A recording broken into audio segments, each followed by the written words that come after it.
অবিশ্বাস্য একটা খবর দিয়ে আজকের আলোচনা শুরু করছি। হুম। বাংলাদেশের একটি আদালত সে দেশের প্রাক্তন প্রধানমন্ত্রী শেখ হাসিনাকে মৃত্যুদণ্ড দিয়েছে।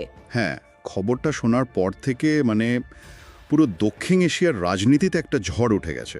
একদম। এই রায়টা শুধু বাংলাদেশের ভেতরে একটা পারমাণবিক বোমার মতো ফাটেনি, এটা ভারতকে এমন একটা কূটনীতিক উভয় সংকটে ফেলে দিয়েছে যেখান থেকে বেরোনোর কোনো সহজ রাস্তাই নেই। সহজ রাস্তা তো নেই, বরং প্রত্যেকটা রাস্তায় কাঁটায় ভরা। আমাদের হাতে থাকা একটি নিবন্ধ ঠিক এই সংকটটাকেই ব্যবচ্ছেদ করেছে। আজকের আলোচনায় আমরা দেখব কেন এই রায় দেওয়া হলো, আর ভারতের সামনে থাকা বিকল্পগুলো কতটা কঠিন। আর এটা শুধু দুটো দেশের সম্পর্কের বিষয় নয়, তাই না? না, একদমই না। এটা দক্ষিণ এশিয়ার ভারতের নেইবারহুড ফার্স্ট নীতির সবচেয়ে বড় অগ্নিপরীক্ষা হতে চলেছে। তাহলে চলুন প্রথমে রায়ের ভেতরে কি আছে সেটা একটু দেখি। অভিযোগগুলো তো বেশ গুরুত্বপূর্ণ। খুবই গুরুত্বপূর্ণ। ছাত্র আন্দোলন দমনের জন্য প্রাণঘাতী হামলা এবং মানবতাবিরোধী অপরাধের ভিত্তিতেই শেখ হাসিনা এবং তার প্রাক্তন স্বরাষ্ট্রমন্ত্রীকে মৃত্যুদণ্ড দেয়া হয়েছে। শুধু তাই নয়, দুজনের সম্পত্তি বাজেয়াপ্ত করার নির্দেশও আছে। ও আচ্ছা। আর তৎকালীন যিনি পুলিশ প্রধান ছিলেন তার 5 বছরের কারাদণ্ড হয়েছে। কিন্তু এখানে সবচেয়ে গুরুত্বপূর্ণ বিষয় হলো রায়টা কোন আদালত দিয়েছে? ঢাকার আন্তর্জাতিক অপরাধ ট্রাইব্যুনাল। ঠিক। এই ট্রাইব্যুনাল তো মূলত ৭১-এর যুদ্ধাপরাধের বিচারের জন্য গঠিত হয়েছিল। এখন এই ধরনের মামলাও দেখছে। ঠিক এখানেই বিতর্কের শুরু। দেখুন, এই ট্রাইব্যুনাল যখন তার মূল উদ্দেশ্যের বাইরে গিয়ে দেশের অভ্যন্তরীণ রাজনৈতিক সংঘাতের বিচার করতে শুরু করে, তখন এর নিরপেক্ষতা নিয়ে প্রশ্ন ওঠাটা খুব স্বাভাবিক। আর শেখ হাসিনার সমর্থকরা তো ঠিক এই যুক্তিটাই দিচ্ছেন। একদম। তারা বলছেন এটা আইন নয়, এটা আসলে রাজনৈতিক প্রতিহিংসা। আর শেখ হাসিনা নিজেও তো চুপ করে নেই। রায় ঘোষণার পরেই তিনি এটাকে গণতান্ত্রিক প্রক্রিয়ার লঙ্ঘন আর কি যেন বললেন, মৌলবাদীদের ইচ্ছা পূরণ। হ্যাঁ, মৌলবাদীদের ইচ্ছা পূরণ বলে আখ্যা দিয়েছেন। রিগিং শব্দটাও ব্যবহার করেছেন। এই শব্দগুলো কিন্তু খুব ভেবেচিন্তে ব্যবহার করা। যখনই একজন প্রাক্তন রাষ্ট্রপ্রধান, বিশেষ করে যার ভারতের সাথে এত ভালো সম্পর্ক ছিল, তিনি বিচার ব্যবস্থাকে মৌলবাদী বা সাজানো বলেন, তখন তিনি বিষয়টাকে আর বাংলাদেশের অভ্যন্তরীণ বিষয়ে সীমাবদ্ধ রাখেন না। আচ্ছা। তিনি এটাকে একটা আন্তর্জাতিক রূপ দেন এবং সরাসরি ভারতের কোর্টে বলটা ঠেলে দেন। কিভাবে?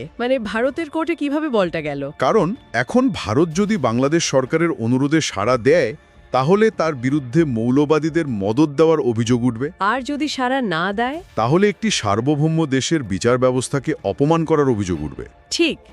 শেখ হাসিনার এই একটা মাত্র বয়ান স্টেটমেন্ট ভারতকে একটা কূটনৈতিক ফাঁদে ফেলে দিয়েছে। তাহলে এই ফাঁদ থেকে বেরোনোর জন্য দিল্লির হাতে বিকল্প কি আছে?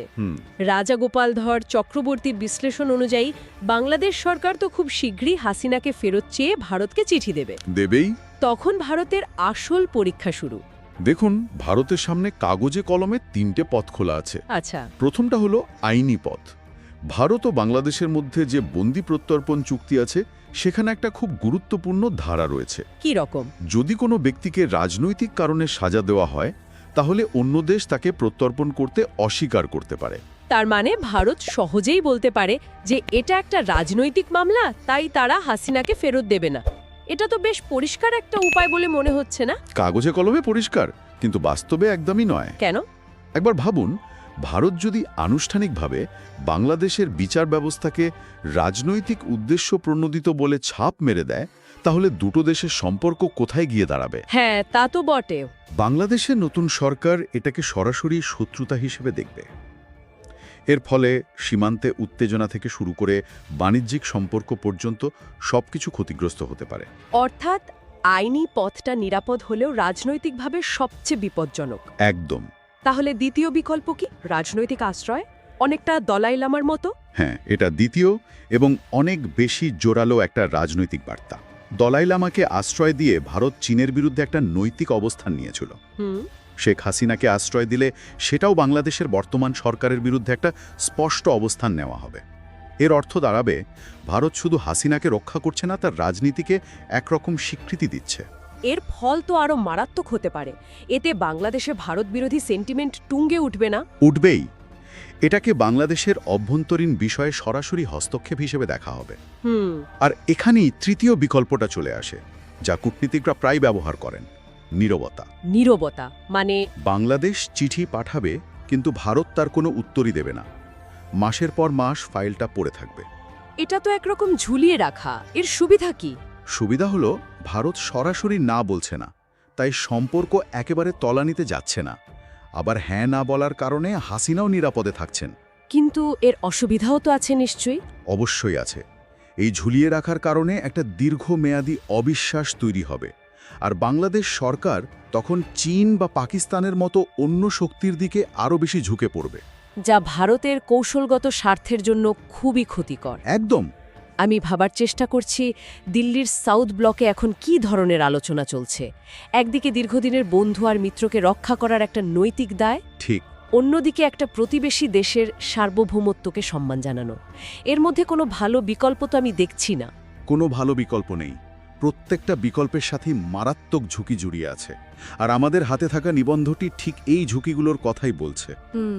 ভারত যে সিদ্ধান্তই নিক, এর দুটো ভয়ঙ্কর পরিণতি হতে পারে। প্রথমটা নিশ্চয়ই বাংলাদেশে ভারত বিদ্বেষী মনোভাবের বিস্ফোরণ। একদম। যদি ভারত হাসিনাকে আশ্রয় দেয়, তাহলে এটাকে বাংলাদেশের সার্বভৌমত্বের ওপর আঘাত হিসেবে প্রচার করা হবে। সাধারণ মানুষের মধ্যে ভারত বিরোধী মনোভাবকে উস্কে দেয়া হবে, যা নিয়ন্ত্রণের বাইরে চলে যেতে পারে। ভারতের জন্য এর চেয়ে বড় কৌশলগত ক্ষতি আর কিছু হতে পারে না। আর দ্বিতীয় ঝুঁকিটা সম্ভবত আরও বেশি মানবিক এবং মর্মান্তিক। কি বলুন তো? সংখ্যালঘুদের ওপর হামলা। ঠিক ধরেছেন। দক্ষিণ এশিয়ার রাজনীতিতে এটা একটা চেনা ছক। যখনই দুটো দেশের মধ্যে উত্তেজনা তৈরি হয় বা কোনো দেশে রাজনৈতিক অস্থিরতা দেখা দেয়, তার প্রথম শিকার হয় নিরীহ সংখ্যালঘু সম্প্রদায়। হ্যাঁ, এটা সত্যি। ভারত বিরোধী মনোভাবকে কাজে লাগিয়ে বাংলাদেশে হিন্দু সম্প্রদায়ের ওপর পরিকল্পিত হামলার আশঙ্কা প্রবলভাবে বেড়ে যাবে। ভারতের একটা সিদ্ধান্ত হাজার হাজার নিরীহ মানুষের জীবনকে ঝুঁকির মুখে ফেলে দিতে পারে। তার মানে ভারত যদি হাসিনাকে প্রত্যর্পণ করে, তাহলে মানবাধিকার এবং রাজনৈতিক আশ্রয়ের আন্তর্জাতিক নীতি লঙ্ঘনের দায়ে অভিযুক্ত হবে। আর যদি আশ্রয় দেয়, তাহলে সার্বভৌমত্ব হস্তক্ষেপ এবং তার ফলে বাংলাদেশে মানবিক সংকটের ঝুঁকি তৈরি করার জন্য সমালোচিত হবে। এটা তো একটা চেকমেট পরিস্থিতি। ঠিক তাই। এই সিদ্ধান্তটা শুধু শেখ হাসিনা বা ভারত বাংলাদেশ সম্পর্কের ভবিষ্যৎ নির্ধারণ করবে না, এই সিদ্ধান্তটা ঠিক করবে যে দক্ষিণ এশিয়ায় ভারত কি একজন নীতিচালিত শক্তি নাকি নিছকই বাস্তববাদী খেলোয়াড় হিসেবে পরিচিত হবে। মানে ভারত কি তার দীর্ঘদিনের ঘোষিত মূল্যবোধকে আঁকড়ে ধরবে, নাকি তাৎক্ষণিক ভূ রাজনৈতিক স্বার্থকে বড় করে দেখবে? এটাই প্রশ্ন। তাহলে আজকের পুরো আলোচনাটা যদি এক জায়গায় আনি, বিষয়টা এই রকম দাঁড়াচ্ছে। শেখ হাসিনার মৃত্যুদণ্ডের রায়টি কেবল একটি আইনি রায় নয়, এটি একটি রাজনৈতিক অস্ত্র যা ভারতকে এক অবিশ্বাস্য রকমের কঠিন পরিস্থিতিতে ফেলে দিয়েছে। ভারতের সামনে আইনি চুক্তি, রাজনৈতিক আশ্রয় বা কূটনৈতিক নীরবতার মতো পথ খোলা থাকলেও প্রত্যেকটি পথের শেষেই হয় সম্পর্ক নষ্ট হওয়ার অথবা বাংলাদেশে ভয়াবহ অস্থিতিশীলতা তৈরির ঝুঁকি রয়েছে। যার সবচেয়ে বড় শিকার হতে পারে সেখানকার সংখ্যালঘু সম্প্রদায়। ঠিক। এই গোটা পরিস্থিতি থেকে একটা গভীর প্রশ্ন উঠে আসে, যা হয়তো আমাদের ভাবা উচিত। সূত্রগুলো আমাদের আইনি ও রাজনৈতিক বিকল্পগুলো দেখাচ্ছে, কিন্তু এর পেছনের প্রশ্নটা আরও মৌলিক। কি সেটা? যখন একটি শক্তিশালী দেশকে তার ঘোষিত মূল্যবোধ, যেমন ধরুন গণতন্ত্র, মানবাধিকার এবং তার বাস্তব কৌশলগত স্বার্থের মধ্যে একটাকে বেছে নিতে বাধ্য করা হয়, তখন তার সিদ্ধান্তটা আসলে তার আসল চরিত্রটাকে বিশ্বের সামনে তুলে ধরে। বাহ! এই মুহূর্তে ভারতের সিদ্ধান্ত শুধু তার প্রতিবেশী নীতি নয়, তার আত্মপরিচয়েরও একটা পরীক্ষা। সেই পরীক্ষার ফলাফল কি হবে, তার উপরই হয়তো এই অঞ্চলের ভবিষ্যৎ স্থিতিশীলতা নির্ভর করছে।